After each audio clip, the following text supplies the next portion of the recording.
ಎಲ್ಲರಿಗೂ ನಮಸ್ತೆ. ಯಾರೆಲ್ಲ ನಮ್ಮ ಚಾನಲ್ನ ನೋಡ್ತಾ ಇದ್ದೀರೋ ದಯವಿಟ್ಟು ನಮ್ಮ ಒಂದು ಚಾನಲ್ನ ಸಬ್ಸ್ಕ್ರೈಬ್ ಮಾಡಿ ಅಂತ ಹೇಳ್ತಾ ಬನ್ನಿ ಇವತ್ತು 8ನೇ ತರಗತಿಯ ಒಂದು ಪೂರಕ ಪಾಠವಾಗಿರುವಂತಹ ಕಟ್ಟುವೆವು ನಾವು ಈ ಒಂದು ಪದ್ಯವನ್ನು ನೋಡ್ತಾ ಹೋಗೋಣ. ಇಲ್ಲಿ ಈ ಪದ್ಯವನ್ನು ಬರೆದಂಥವ್ರು ಯಾರು? ಎಂ ಗೋಪಾಲಕೃಷ್ಣ ಅಡಿಗರು. ಅವರ ಪರಿಚಯವನ್ನು ಮಾಡ್ಕೊಳ್ತಾ ಹೋಗೋಣ. ಕೃತಿಕಾರರ ಪರಿಚಯ. ಕನ್ನಡ ನಾಡಿನ ಪ್ರಮುಖ ನವ್ಯ ಕವಿಗಳಲ್ಲಿ ಒಬ್ಬರೆನಿಸಿದವರು ಎಂ ಗೋಪಾಲಕೃಷ್ಣ ಅಡಿಗರು. ಇವರು ಕುಂದಾಪುರ ತಾಲೂಕು ಕೇಗಾಲು ಗ್ರಾಮದ ಮೋಗೇರಿ ಎಂಬಲ್ಲಿ 18/2/1918ರಲ್ಲಿ ಜನಿಸಿದರು. ಮೈಸೂರು ವಿಶ್ವವಿದ್ಯಾನಿಲಯದಲ್ಲಿ BA ಆನರ್ಸ್ ಪದವಿಯನ್ನು ಹಾಗೂ ನಾಗಪುರ ವಿಶ್ವವಿದ್ಯಾಲಯದಲ್ಲಿ ಇಂಗ್ಲಿಷ್ MA ಪದವಿಯನ್ನು ಪಡೆದು ಹೈಸ್ಕೂಲ್ ಅಧ್ಯಾಪಕರಾಗಿ, ಇಂಗ್ಲಿಷ್ ಉಪನ್ಯಾಸಕರಾಗಿ, ಪ್ರೊಫೆಸರ್ ಮತ್ತು ಪ್ರಿನ್ಸಿಪಲ್ರಾಗಿ ಕಾರ್ಯನಿರ್ವಹಿಸಿದರು. ಬೆಂಗಳೂರಿನಲ್ಲಿ ನಿವೃತ್ತ ಜೀವನ ಕಳೆದ ಅಡಿಗರು 4/11/1992ರಲ್ಲಿ ನಿಧನರಾದರು. ಇವರು ಭಾವತರಂಗ, ಕಟ್ಟುವೆವು ನಾವು, ನಡೆದು ಬಂದ ದಾರಿ, ಚೆಂಡೆ ಮದ್ದಳೆ, ಭೂಮಿಗೀತ, ಆಕಾಶದೀಪ, ಅನಾಥೆ, ಹುಲಿರಾಯ ಮತ್ತು ಇತರ ಕಥೆಗಳು ಮೊದಲಾದವು ಅಡಿಗರ ಮುಖ್ಯ ಕೃತಿಗಳು. ಇವರಿಗೆ ರಾಜ್ಯ ಮತ್ತು ಕೇಂದ್ರ ಸಾಹಿತ್ಯ ಅಕಾಡೆಮಿ ಪ್ರಶಸ್ತಿ, ವರ್ಧಮಾನ್ ಪ್ರಶಸ್ತಿ, ಕಬೀರ್ ಸಮ್ಮಾನ ಪ್ರಶಸ್ತಿ, 1993ರಲ್ಲಿ ಮರಣೋತ್ತರ ಪಂಪ ಪ್ರಶಸ್ತಿಗಳು ಸಂದಿವೆ. ಕೇಳಿದ್ರಲ್ವಾ ಕೃತಿಕಾರರ ಪರಿಚಯ. ಕನ್ನಡ ನಾಡಿನ ಪ್ರಮುಖ ಕವಿಗಳಲ್ಲಿ ಅಂದರೆ ಈ ಒಂದು ಗೋಪಾಲಕೃಷ್ಣ ಅಡಿಗರನ್ನು ಕನ್ನಡದ ಸರಸ್ವತಿ ಅಂತ ಕೂಡ ಹೇಳ್ತಾರೆ. ಗೋಪಾಲಕೃಷ್ಣರವರನ್ನು ಕನ್ನಡದ ಸರಸ್ವತಿ ಅಂತ ಕೂಡ ಕರೀತಾರೆ. ಈ ಒಂದು ಗೋಪಾಲಕೃಷ್ಣರವರು ಕುಂದಾಪುರ ತಾಲೂಕಿನಲ್ಲಿರುವಂಥ ಕೇರ್ಗಾಲು ನೋಡಿ, ಕುಂದಾಪುರ ತಾಲೂಕಿನಲ್ಲಿ ಬರುವಂಥ ಕೇರ್ಗಾಲು ಅನ್ನುವಂಥ ಗ್ರಾಮದ ಮೋಗೇರಿ ಎನ್ನುವಂಥ ಊರಲ್ಲಿ ಜನಿಸ್ತಾರೆ. ಎಷ್ಟರಲ್ಲಿ ಜನಿಸ್ತಾರೆ ಅವರು? 1918 ಫೆಬ್ರವರಿ 18ರಂದು ಜನಿಸ್ತಾರೆ. ಇವರು BA ಪದವಿಯನ್ನು BA ಆನರ್ಸ್ ಪದವಿಯನ್ನು ಪಡಿತಾರೆ. ಎಲ್ಲಿ ಅಂದರೆ ಮೈಸೂರು ವಿಶ್ವವಿದ್ಯಾಲಯದಲ್ಲಿ. ಜೊತೆಗೆ ಇಂಗ್ಲೀಷ್ MA ಪದವಿಯನ್ನು ಕೂಡ ಪಡೆದಂಥ ಇವರೇನು ಮಾಡ್ತಾರೆ, ಇಂಗ್ಲೀಷ್ನ ಒಂದು ಅಧ್ಯಾಪಕರಾಗಿ ಹೈಸ್ಕೂಲ್ನಲ್ಲಿ ಪಾಠವನ್ನು ನಿರ್ವಹಿಸ್ತಾರೆ. ಜೊತೆಗೆ ಉಪನ್ಯಾಸಕರಾಗಿ, ಪ್ರೊಫೆಸರ್ ಆಗಿ, ಪ್ರಿನ್ಸಿಪಲರಾಗಿ ಕೂಡ ಅವರು ಕಾರ್ಯವನ್ನು ನಿರ್ವಹಿಸ್ತಾರೆ. ಇಲ್ಲಿ ಪ್ರಿನ್ಸಿಪಲರಾಗಿ ಅಂತ ಬಂದಿದೆ ಒಂದು ಪದ ಅಲ್ವಾ, ಇದು ಇಂಗ್ಲೀಷ್ ಪದ. ಇದಕ್ಕೆ ಪ್ರಧಾನಾಚಾರ್ಯರು ಅಂತ ಕೂಡ ಹೇಳ್ಬೋದು ನಾವು. ಬೆಂಗಳೂರಿನಲ್ಲಿ ನಿವೃತ್ತ ಜೀವನ ಕಳೆದಂಥ ಅಡಿಗರು 4/11/1993ರಲ್ಲಿ ನಿಧನರಾಗ್ತಾರೆ. ಇವರು ಅನೇಕ ಕೃತಿಗಳನ್ನ ಕೊಟ್ಟಿದ್ದಾರೆ ನಮಗೆ, ಅಂದರೆ ಸಾಕಷ್ಟು ಕೃತಿಗಳನ್ನ ಬರೆದಿದ್ದಾರೆ ಅಡಿಗರವರು.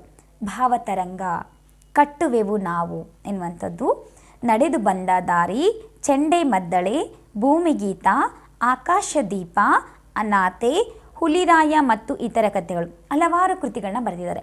ಜೊತೆಗೆ ರಾಜ್ಯ ಮತ್ತು ಕೇಂದ್ರ ಸಾಹಿತ್ಯ ಅಕಾಡೆಮಿ ಪ್ರಶಸ್ತಿ ಕೂಡ ಇವರು ಪಡ್ಕೊಂಡಿದ್ದಾರೆ. ವರ್ಧಮಾನ ಪ್ರಶಸ್ತಿನ ಕೂಡ ಪಡ್ಕೊಂಡಿದ್ದಾರೆ.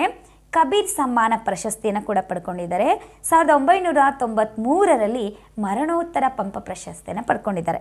ಅಂದರೆ ಮರಣೋತ್ತರ ಪಂಪ ಪ್ರಶಸ್ತಿ ಅಂದರೆ ಇವರ ಮರಣದ ನಂತರ ಪಂಪ ಪ್ರಶಸ್ತಿಯನ್ನು ನೀಡಿರೋದ್ರಿಂದ ಇದನ್ನು ಮರಣೋತ್ತರ ಪಂಪ ಪ್ರಶಸ್ತಿ ಅಂತ ಹೇಳ್ತಾರೆ.